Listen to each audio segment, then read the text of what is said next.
योगी वो है जो करता है, योगी वो है जो करता है त्याग सब विकारों का, त्याग सब विकारों का, निंदा स्तुति हानि और लाभ में, निंदा स्तुति हानि और लाभ में एक समान वो रहता है, एक समान वो रहता है।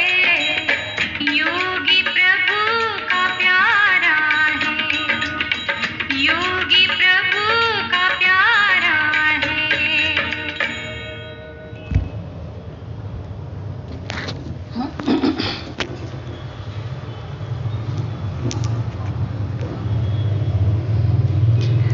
ओम शांति।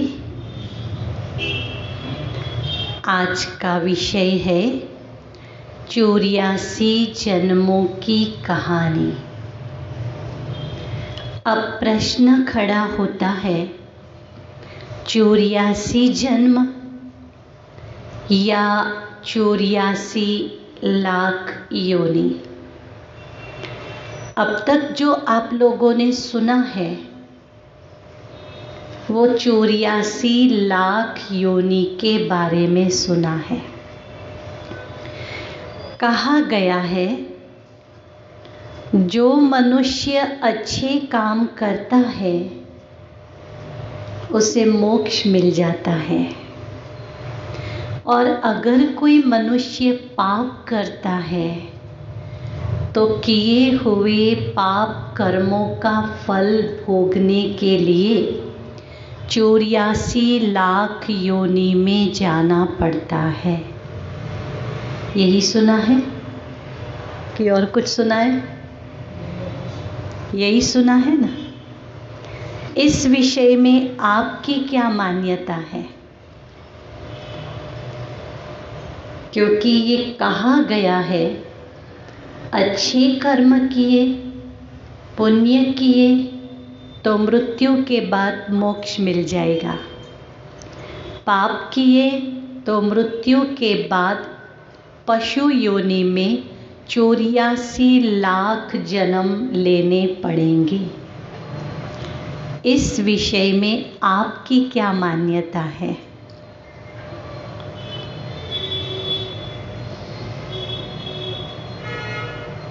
क्या मनुष्य किए हुए पाप कर्मों के फल भोगने के लिए पशु योनि में जाता है? इस विषय पर आप क्या मानेंगे? कि कोई मान्यता ही नहीं है? कोई मान्यता नहीं है?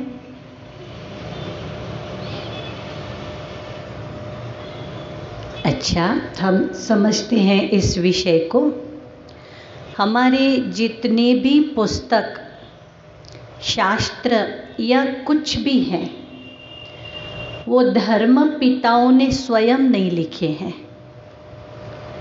धर्म पिताएं जो थे वो तो कुछ न कुछ ज्ञान सुना के गए, उसके बाद पीछे जो उनके शिष्य थे उन लोगों ने धर्म पिताओं की बातों को लिखा है। उसमें भी कहने वाला कोई अलग, लिखने वाला कोई अलग। कहने वाले ने कहा, कहने वाले ने कहा लिखो 84 और हुआ 84 लाख। कभी कभी थोड़ी वाक्य रचना में भूल होती है तो उस बात में कितना अंतर हो जाता है। चलो वहाँ जो भूल हुई या नहीं हुई उस बात को हम छोड़ देते हैं कि भूल नहीं भी हुई हो भी सकती है, लेकिन हम विज्ञान के युग में जी रहे हैं। वैज्ञानिकों टोटल कितनी योनियां हैं वो गिनी तो 84 लाख तो क्या 84,000 भी नहीं हुई। 84 लाख तो क्या 84,000 भी नहीं हुई। समझ रहे हैं ना? तो जब 84 लाख योनि ही नहीं है तो फिर मनुष्य मृत्यु के बाद कैसे पशु योनि में जाएगा? है ही नहीं। ये वैज्ञानिकों ने कहा है। अब भगवान आगे जो हमने सुन लिया है 1936 से इस धरा पर अवतरित हुए हैं। भगवान ने 1936 में ही कह दिया मनुष्य मरने के बाद पशु योनि में नहीं जाता है। क्यों पशु योनि में जाए? क्या किए हुए पाप कर्मों का फल भोगने के लिए ही पशु योनि बनी है? इसका अर्थ तो फिर यही निकलेगा कि पशु योनि माना पाप भोगने की योनि। समझ में आ रही है ना बात? भगवान ने कहा मनुष्य किए हुए पाप के फल पाने के लिए भोगने के लिए पशु योनि में नहीं जाता है। दूसरा, आज तक किसी को भी अपने पूर्व जन्म की स्मृतियां आई हैं तो एक को भी ऐसी स्मृति नहीं आई है कि इस जन्म के पहले वो पशु योनि में था। लेकिन ऐसे अनेक उदाहरण हैं जिनको स्मृतियां आई हैं कि वो इस जन्म में भी मनुष्य है और उसके पहले भी वो मनुष्य था। माना मनुष्य को मनुष्य जन्म में ही था, ऐसी स्मृतियां आई हैं। लेकिन पशु योनि की स्मृति एक को भी नहीं आई है। इसके बाद एक बार वैज्ञानिकों ने एक व्यक्ति पे हिप्नोटाइज क्रिया से 900 साल भूतकाल में गए। 900 साल माना कैसे? कहीं उसकी मृत्यु, फिर मृत्यु के पहले वाला जन्म, ऐसे 900 साल उसके भूतकाल में गए तो हर वक्त वो मनुष्य ही था। हाँ, इतना अंतर मिल रहा था कि कभी वो बेटी के रूप में, कभी बेटे के रूप में, बाकी मनुष्य ही बन करके जन्म लेता है। आप सिर्फ कल्पना करिए कि अगर मनुष्य मरने के बाद किए हुए पाप का फल भोगने के लिए पशु योनि में जाए, यही सिद्धांत सही होता तो कलयुग में पशु बढ़ जाते, मनुष्य घट जाते। अगर ये सिद्धांत सच होता तो, क्योंकि कलयुग माना मनुष्य ज़्यादा से ज़्यादा पाप करता है और जितने जितने लोग मरते जाते वो पशु बनते जाते, तो होता ऐसा कि मनुष्य घट जाते और पशु बढ़ जाते। लेकिन ऐसा भी नहीं हुआ है। तो जब मनुष्य देख रहे हैं तो मनुष्यों की जनसंख्या बढ़ रही है। और दूसरा, पशु योनि में जाने से क्या कोई चेंज आता है? किसी मनुष्य ने कोई गलती की, पाप किया, तो चलो मान लें कि वो पशु योनि में पाप का फल भोगने के लिए गया, तो वो पाप का फल भोगते भोगते कितना समय लगाएगा? क्योंकि जो लिखा है 84 लाख योनि, एक योनि का हम एक दिन गिने तो 84 लाख योनि का 84 लाख दिन हुआ।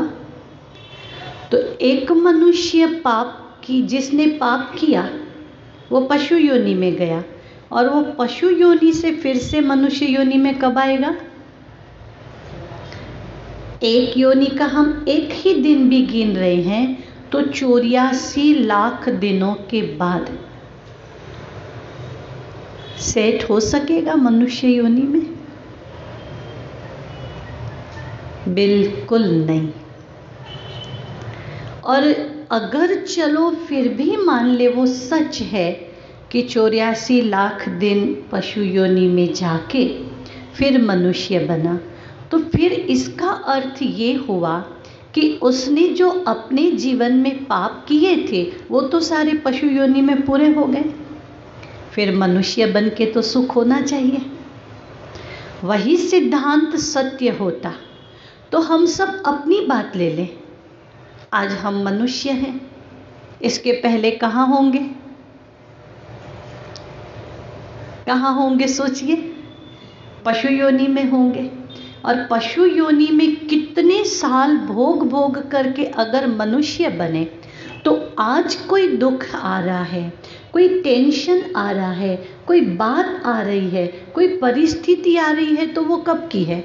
हमने अगर पशु योनि में सारा हिसाब किताब चुकतो कर दिया, सारी भोगना पशु योनि में पूरी कर दी, तो आज जो भोग रहे हैं वो क्या है?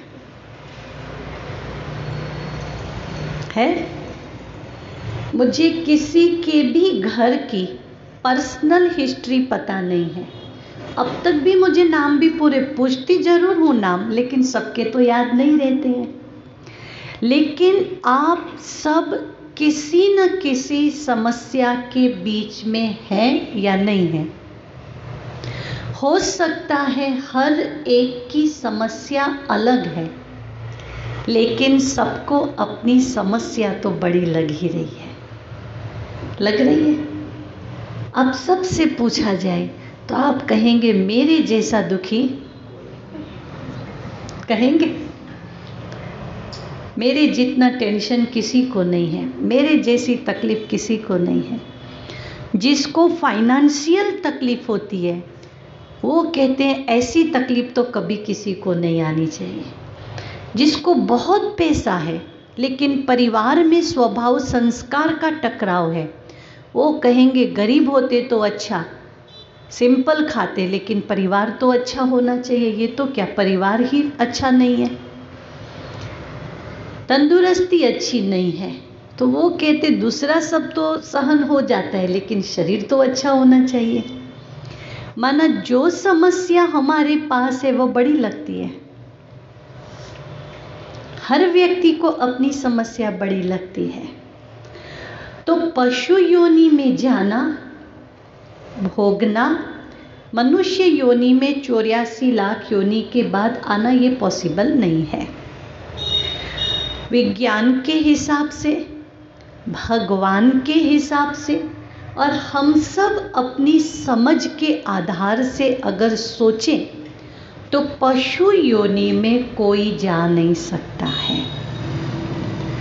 जैसे हम खेती करते हैं, जो भी बीज डालेंगे फल तो उसी का आएगा।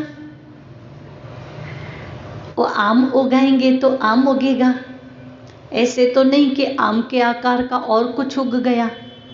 मिर्ची उगाएंगे तो मिर्ची ही मिलेगी, बैगन उगाएंगे तो बैगन, चीकू उगाया तो जो बीज है उसी का फल आएगा।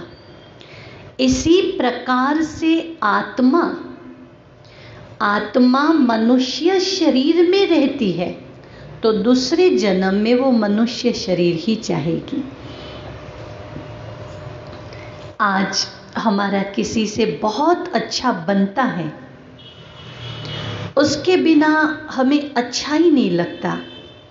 हो सकता है आपकी कोई सहेली हो, उसके साथ आपको बहुत अच्छा लगता है, दुख की बात जो भी है, सुख दुख की सारी बात आप उसके साथ शेयर करते हैं।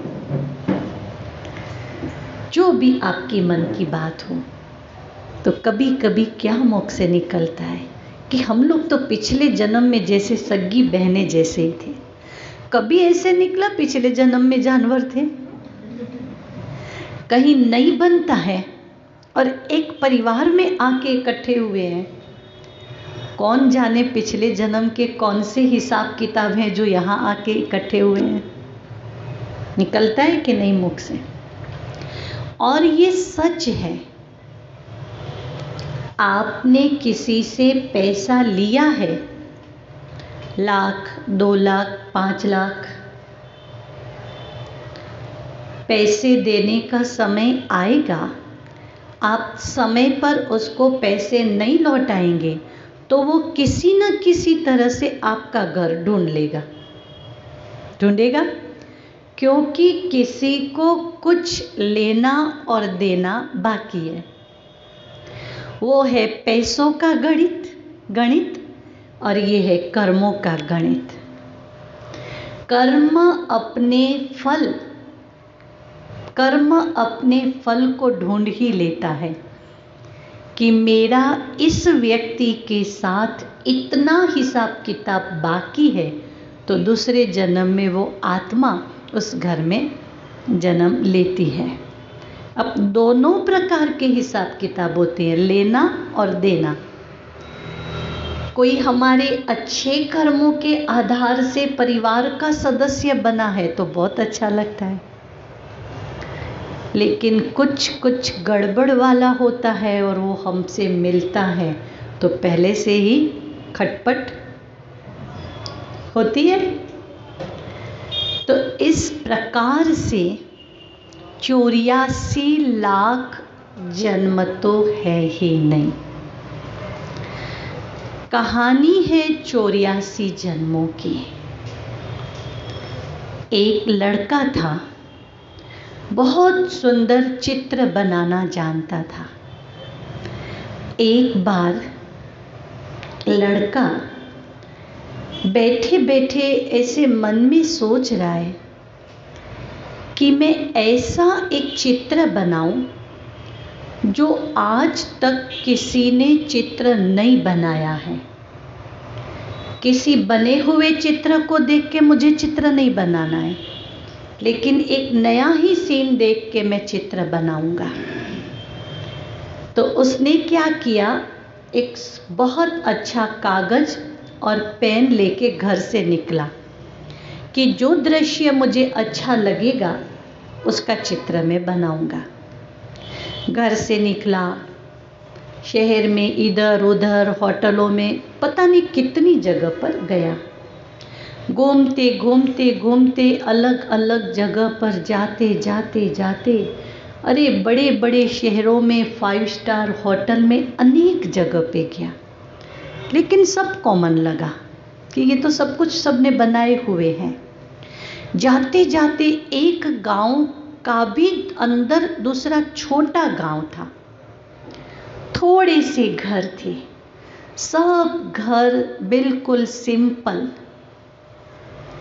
एक घटादार वृक्ष था, उस घटादार वृक्ष के नीचे छोटे छोटे 8-10 बच्चे खेल रहे थे। संध्या काल का समय था। 8-10 बच्चों में एक बच्चा सबसे छोटा था, गोल चेहरा, आंखें सुंदर, शरीर पे मिट्टी लगी हुई, चलना भी नहीं जानता था, ऐसे ऐसे जो चल रहा था। और भी बच्चे सब उसके साथ खेल रहे थे। ये पेंटर लड़का, ये पेड़ के नीचे बच्चे, छोटा सा बच्चा देखने में बहुत अच्छा, गोल चेहरा, शरीर पे मिट्टी लगी हुई, पेड़ भी बहुत सुंदर, और भी छोटे छोटे बच्चे। एक निर्दोष खेल था बच्चों का। पेंटर ने सोचा ये जो दृश्य है बहुत अच्छा है। पेंटर वहाँ बैठा और बहुत सुंदर पेंटिंग किया, कलर किया, और इतना सुंदर वो सीन लग रहा था वो बच्चा बाल कृष्ण जैसा लगने लगा। और छोटी छोटी बच्चे बच्चियां थे, वो सब गोप गोपी जैसे लगने लगे। एक सुंदर वैकुंठ का दृश्य दिखने लगा। पेंटर वापस आ गया घर पे। ऐसे करते करते वो अपना जीवन व्यतीत करने लगा, अपनी कारोबारी करने लगा। कई साल बीत गए। पेंटर की उम्र हुई 50 साल की। पेंटर ने सोचा मेरा पहला यादगार मैंने बनाया है। अब 50 साल की उम्र हुई, आगे तो अब मुझे ज़्यादा पेंटिंग नहीं करना है, लेकिन अंतिम यादगार भी मैं एक बना दूँ। उसी प्रकार से कागज़ लिया, पेन लिया, घर से निकला। अलग अलग जगह जाते जाते सिविल हॉस्पिटल है, 5 स्टार होटल है, इधर गए उधर गए, अनेक जगह पर जाते जाते पेंटर पहुंचा जेल में। जेल में अनेक कैदी थे, लेकिन एक कैदी अलग पिंजरे में बंद था। पेंटर ने ऐसे नज़र की कैदी के तरफ, कैदी की आंखें लाल लाल। कैदी को ऊपर सींग नहीं थे, लेकिन पेंटर ने जैसे ही कैदी की तरफ देखा तो कैदी ऐसे देख रहा था जैसे कोई क्रूर व्यक्ति देख रहा हो। था मनुष्य, लेकिन उनकी दृष्टि से जैसे कोई असुर दिखाई दे रहा था। था मनुष्य, लेकिन उसकी दृष्टि ऐसी थी, वो असुर लग रहा था। पेंटर ने कहा, पिंजरे में मनुष्य, दृष्टि से असुर, ऐसा दृश्य मुझे फिर नहीं मिलेगा। पेंटर वहाँ ही बैठ गया फिर से पेंटिंग करने। अब पेंटिंग में क्या होता है, एक बार ऐसे देखते हैं फिर सामने देखते हैं, वो तो बार बार होता है। तो पेंटर नीचे अभी कुछ बनाए, सामने देखे तो इतने में वो कैदी रोने लगा, माना इतना उनकी आंखों से, कैदी की आंखों से आंसू आने लगा। पेंटर ने सोचा मैं अब कौन सी पेंटिंग बनाऊं। पिंजरे में कैदी है मनुष्य, उनकी आंखों की क्रूरता से वो असुर दिखाई दे रहा है, वो दृश्य, या ये तो रोता बिल्कुल ज़्यादा रोने लगा। पेंटर सोचने लगा अब मैं क्या करूं। कागज पेन वहीं रखा। पेंटर पास में गया, क्या हुआ तुझे, तुम क्यों रो रहे हो। कैदी ने कहा, मैं वही व्यक्ति हूँ, मैं बिल्कुल छोटा था, आप मेरे गांव में आए थे, हमारे गांव का एक पेंटिंग किया था, आपने मुझ में कृष्ण देखा था, आज मैं वही हूँ, आप मुझ में असुर देख रहे हैं। वही व्यक्ति, छोटेपन में कृष्ण, आगे चलते चलते इस मायावी नगरी के रंग में रंगते रंगते कैसा बन गया, असुर। क्या यही कहानी हमारी भी नहीं है। सोचिए, हम छोटे थे, कैसे खेलते थे, छोटे छोटे बच्चे खेलते थे, कोई हमारा बॉल ले ले तो भी आवाज़ करने लगते थे, 1 सेकंड में भूल जाते थे, फिर खेलने लगते थे। माना मन में जो भी रंज था 1 सेकंड में भूलकर फिर से मनोरंजन करते थे। सही बात है। और आज बाल्यकाल में छोटी छोटी बातों में रूठ भी जाते थे, लेकिन थोड़ी सी बातों में खुश भी हो जाते थे। हृदय में पीड़ा नहीं होती थी, बातों को ज़्यादा माइंड पर नहीं लेते थे, रो दिया बात पूरी हो गई। और आज एक बच्चे जैसा हृदय है। सोचिए, है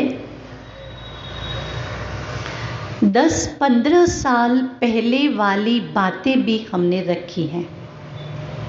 बच्चे थे तो ऐसा नहीं करते थे, इसलिए कृष्ण का रूप था, राधा का रूप था। और आज हम पुरानी बातों का स्टॉक करने लगे तो रूप बदल गया। अब सोचिए, हमने क्या क्या अंदर भरा है? भरा है कि नहीं भरा है? जो भी हमारे साथ बीत गया वो दर्द भरा हुआ है। इसने मेरे साथ ऐसा किया है या किया था, वो मुझसे सहन नहीं हो रहा है। सहन नहीं हो रहा है तो वो दर्द को लेके हम जी रहे हैं। ज़्यादा झगड़े खाने पीने की बातों के नहीं हैं। जो भी हुआ है वो बातों का झगड़ा है, क्योंकि बात बात में ही महाभारत हुआ था। बातों में हुआ था, बात बात में महाभारत हुआ था। इसलिए कलयुग में जो भी हो रहा है वो बातों से ही बिगड़ रहा है। सब एक साथ अगर मौन ले लेना, सारे समाधान एक साथ हो जाएंगे। लेकिन मौन लेंगे लेंगे मौन? सोचिए। इसलिए भगवान ने हमें बताया है कि व्यर्थ बातों का बार बार हमें चिंतन नहीं करना है। मनुष्य जब मनुष्य ही बनेगा तो इस जन्म के हमारे अकाउंट बिल्कुल क्लियर हो। कार्मिक अकाउंट। कार्मिक अकाउंट माना क्या? किसी के साथ नहीं बनती है, समझो। हर व्यक्ति को कोई ना कोई तो होता ही है। नहीं बनती है तो हमारा मुख से बोलना बंद हो जाता है कि मुझे तो इसके साथ बात ही नहीं करनी है। नहीं बनेगी तो आखिर तो यही करेंगे, बात ही नहीं करनी है। और जैसे ही मुख का बोलना बंद हुआ तो मन का बोलना चालू हो गया। जिसके साथ हम मुंह से नहीं बोलते हैं ना, उसके साथ मन से हम ज़्यादा बोलते हैं। हमेशा नज़र वहीं रहती है, वहाँ कुछ भी हिलचाल होती है सब पता होता है और मज़ा आती है। वो उधर कुछ नुकसान हुआ पता है ऐसा किया था, ठीक हो जाएगी। अब सोचिए, माना मुख बंद हुआ तो मन चालू हो गया, तो अकाउंट बढ़ेगा या घटेगा? एक बात बताऊं, छोटी सी, हम अपनी बात बता रहे हैं। आप सब यहाँ शिविर में आए,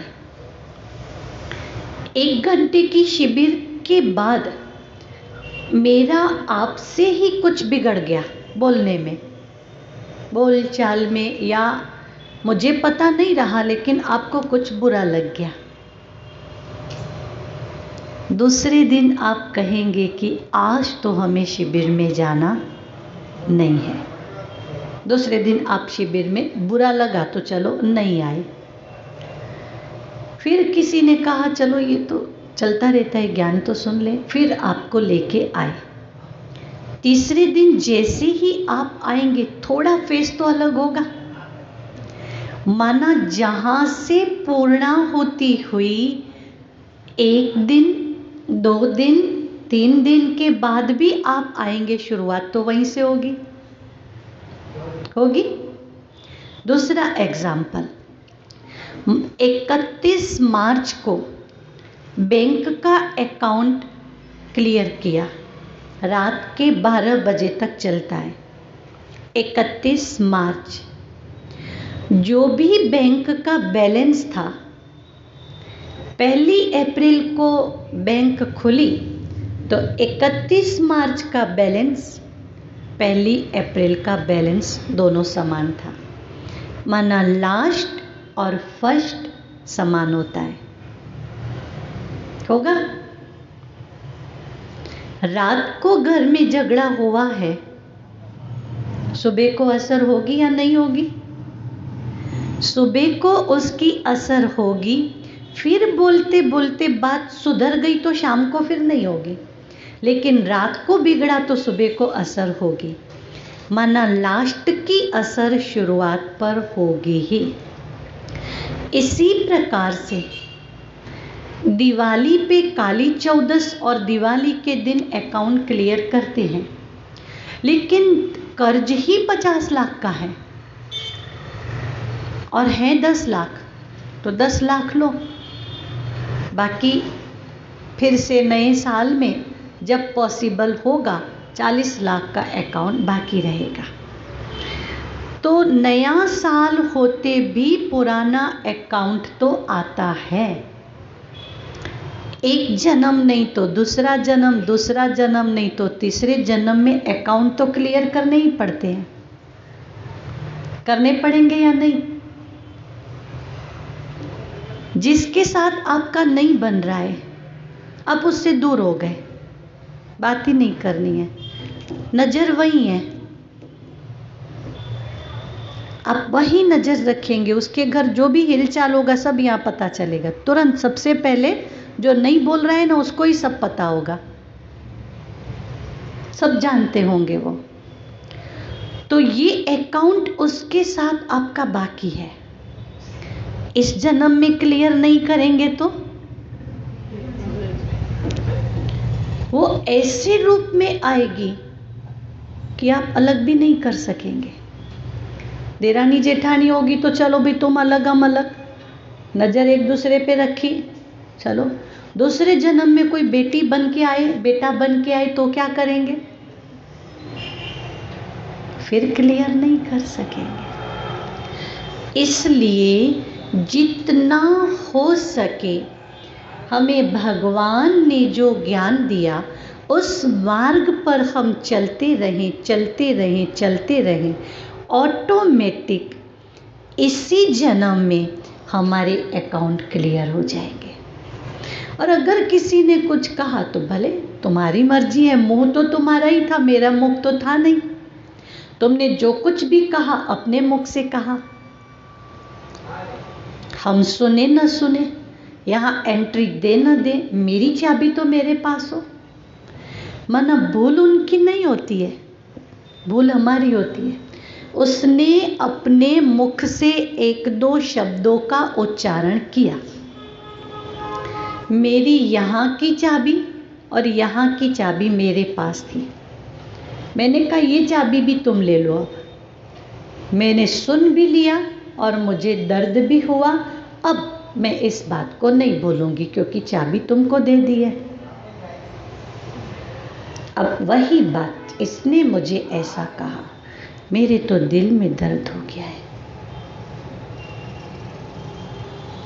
उसने कहा और मुझे दर्द हुआ, उसने अपने मुंह का उपयोग किया, मैंने अपने मन में रखा, दिल में रखा, अकाउंट और बढ़ गया। आपने अगर मन में न लिया होता, दिल में नहीं रखा होता तो वो बात रिटर्न जाने वाली थी, लेकिन आपने रिटर्न जाने नहीं दी, वो चली जाने वाली थी, लेकिन आपने ले ली। अकाउंट बढ़ता जाएगा या नहीं, सोचिए। इसलिए फिर क्या होता है, अंदर अंदर अंदर समस्याएं बढ़ती जाती हैं। आप लोग क्या चाहते हैं? समस्याओं को बढ़ाना घटाना क्या चाहते हैं? बताओ क्या चाहते हैं? घटाना चाहते हैं ना? हम आगे सुनेंगे कल जीवन में आने वाली समस्याएं दूर कैसे हो। क्रोध आ जाता है, टेंशन कर लेते हैं, उदासी आ जाती है, खुशी चली जाती है, यही तो होता है। तो ये सारी समस्याएं दूर कैसे हों? क्योंकि अब तक बेसिक कोर्स चलता था, ज्ञान को समझो। अब आपके मन में कुछ ज्ञान की बातें बैठ गई, कुछ मेडिटेशन सीख गए, अब आप में वो शक्ति आ गई है समस्याओं को भगाने की, लेकिन शक्ति जगी नहीं है, जागृत नहीं हुई है। उस विषय में हम कल सुनेंगे, हमारे परिवार में शांति कैसे हो, ये विषय हमारा कल का रहेगा। अब हम राजयोग का अभ्यास करेंगे। कल शिविर में ज़्यादा समय हुआ था इसलिए अभ्यास पूरा नहीं कर सके थे। आज हम डीप मेडिटेशन का अभ्यास करेंगे। अभी 15 मिनट अपने मन को बिल्कुल शांत कर देंगे।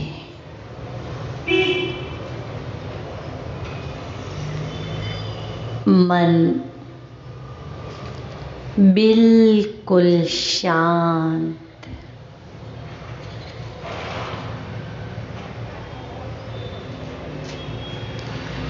लंबी लंबी सांसें लें।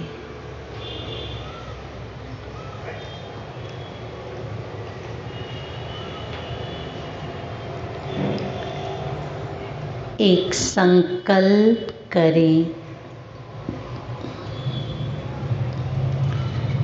मैं एक आत्मा हूँ।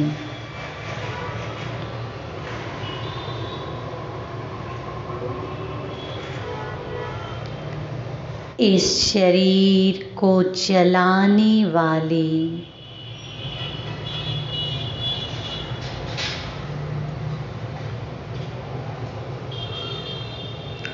आँखों द्वारा देखने वाली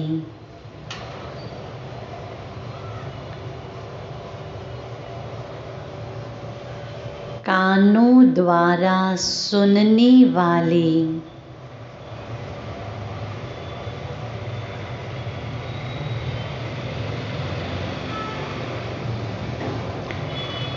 मुख द्वारा बोलने वाली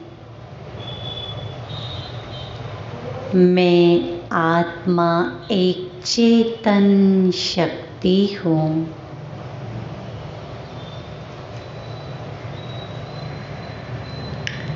मैं आत्मा अजर, अमर,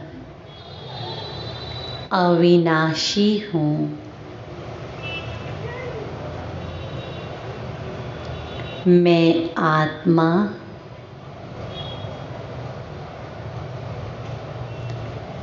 इन कर्मेंद्रियों का राजा हूँ।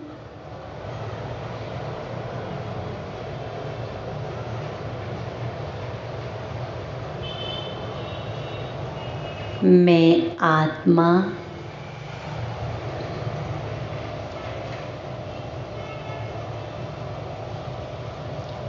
सत्य हूँ,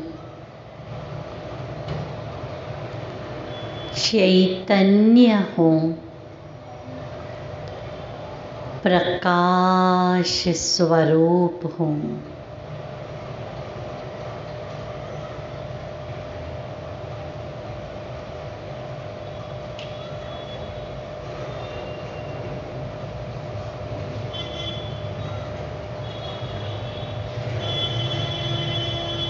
अब मैं आत्मा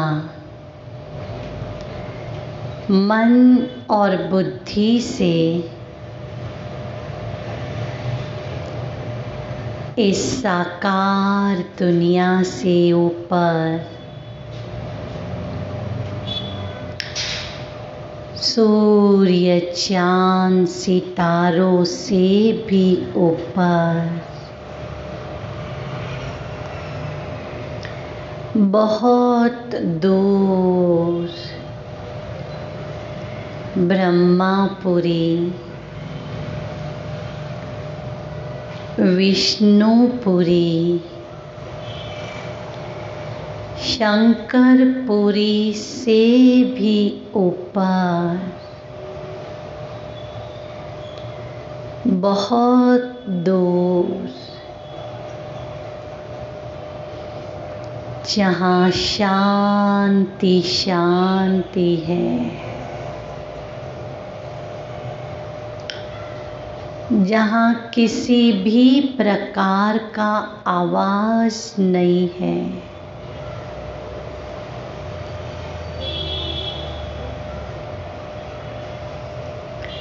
ऐसे परम धाम की मैं आत्मा निवासी हूँ।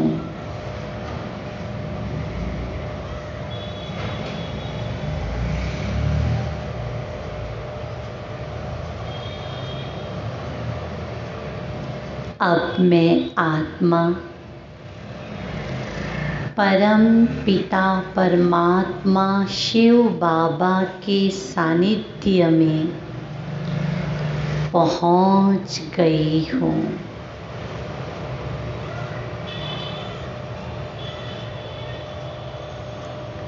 परम पिता परमात्मा शिव बाबा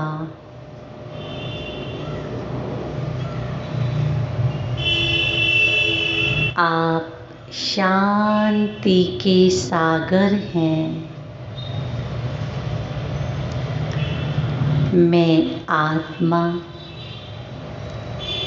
शांत स्वरूप हूँ। परम पिता परमात्मा शिव बाबा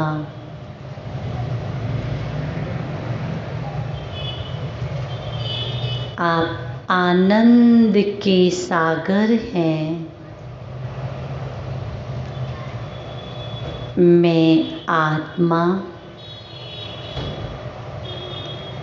आनंद स्वरूप हूँ।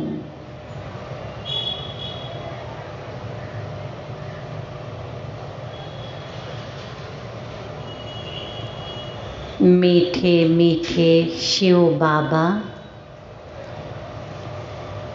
आप प्रेम के सागर हैं।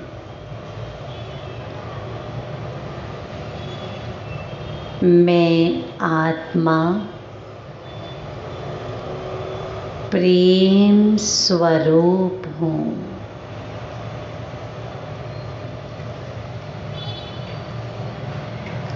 आप सर्व गुणों के भंडार हैं।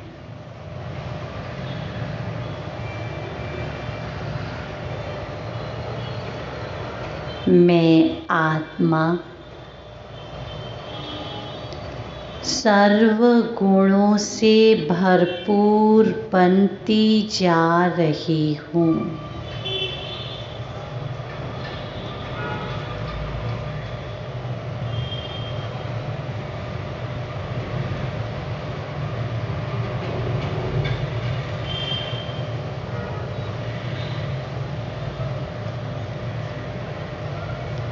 शिव बाबा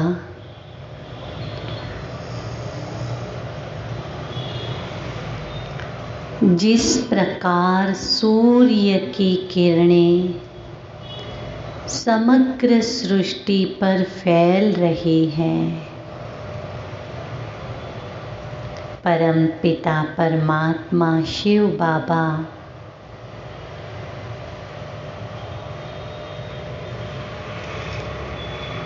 आपकी किरणें मेरे ललाट में भरती जा रही हैं।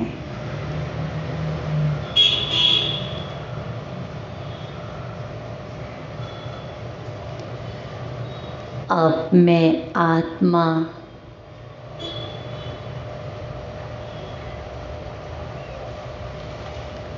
पावरफुल बनती जा रही हूँ।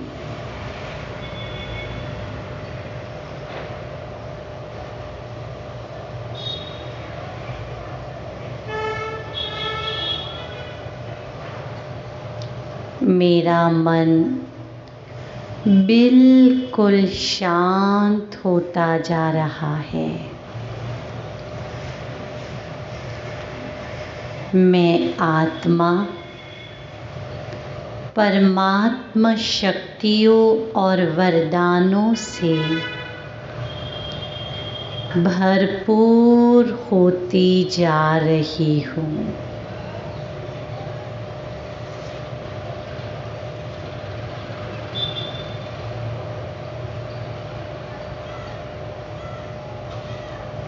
मेरा आभा मंडल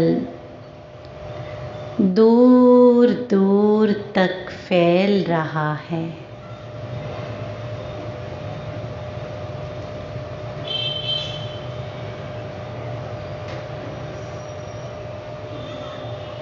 अब मेरे जीवन में बिल्कुल शांति है।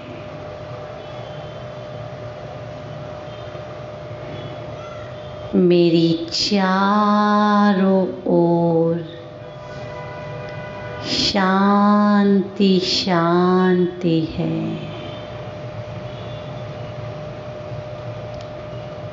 मेरे परिवार में बिल्कुल शांति है।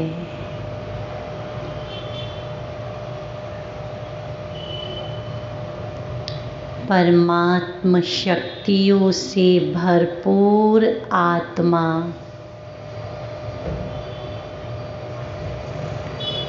अब मैं इस धरा पर वापस आ रही हूँ। हर कर्म करते करते अब मैं परमात्मा को याद कर रही हूँ।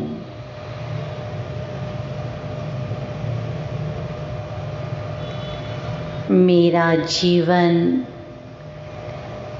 बिल्कुल शांत हो गया है। मैं शांत स्वरूप आत्मा हूँ।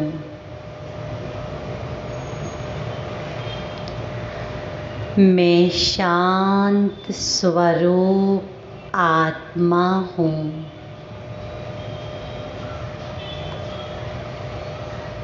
मैं शांत स्वरूप आत्मा हूँ।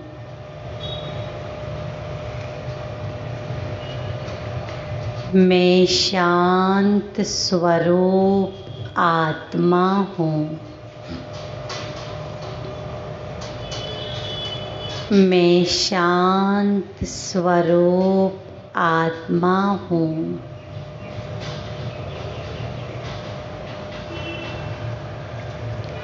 मैं शांत स्वरूप आत्मा हूँ।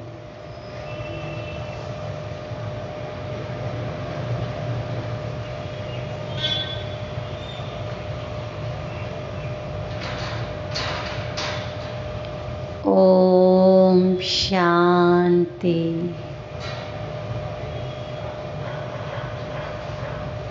ओम शांति। ओम शांति। ओम शांति।